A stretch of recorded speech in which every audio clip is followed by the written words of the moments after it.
Hi hello అందరికీ. నేను ఇప్పుడు వీడియో పోస్ట్ చేస్తున్నది 4:32 ఈ టైంలో నేను వీడియో పోస్ట్ చేస్తున్నానంటే కారణం ఒకటే అండి. ఒక ఆవు కాలు ఇరిగిపోయింది. దానికి ట్రీట్మెంట్ కోసం నాకైతే పిలిచారు. దాన్ని అయితే ట్రీట్మెంట్ అయితే నేను చేశాను. దాంతోపాటు వాళ్ళు మేము నాటు కట్టు కూడా కడతామన్నారు. అది కూడా కట్టమన్నాను.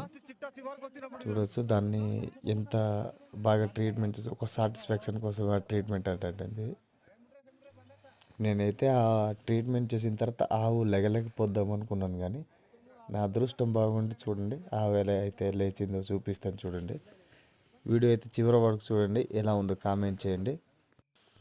ఇప్పుడైతే వీళ్ళు కట్టేదైతే నాటు పద్ధతిలో నాటు కట్ట అనమాట. ఇది మనుషులు కూడా ఇలాగే కడతారు, కానీ కొద్దిగా డిఫరెంట్గా ఉంటుంది అన్నమాట. నేనైతే చాలా ట్రబుల్ పడ్డాను ఈ ట్రీట్మెంట్ చేసేటప్పుడు. అవైతే ఇంచుమించు ఒక 3-4 సార్లు తన్నేసినా సరే దాన్ని అడ్జస్ట్మెంట్ చేసి కట్టాము అది అనమాట. దాంతోపాటు స్టిచెస్ కూడా వేసాను నాకు వచ్చిన విద్యతో. చూడండి ఎంత కష్టపడుతున్నామో ఒకసారి. ఈ వీడియోకి ఒక లైక్ వేసి, ఒక సబ్స్క్రైబ్ చేసి, ఒక షేర్ చేస్తారని కోరుకుంటున్నాను. ఈ వీడియో ఎంత దాకా రీచ్ అవుతుందో కొద్దిగా కామెంట్ చేసి మాకు చెప్పండి.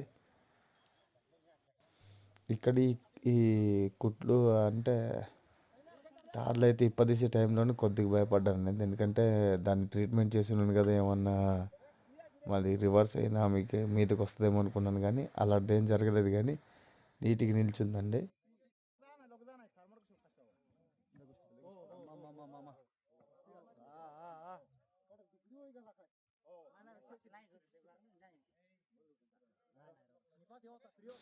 మొత్తానికైతే నిల్చోలేదు అనుకున్నాను, కానీ మొత్తానికైతే నిల్చుందండి. ఏదైతే నేను ట్రీట్మెంట్ చేసిన దాంట్లో ఫస్ట్ టైం అనమాట. చూడండి తన కాలు ఎలా మెదుపుతుందో.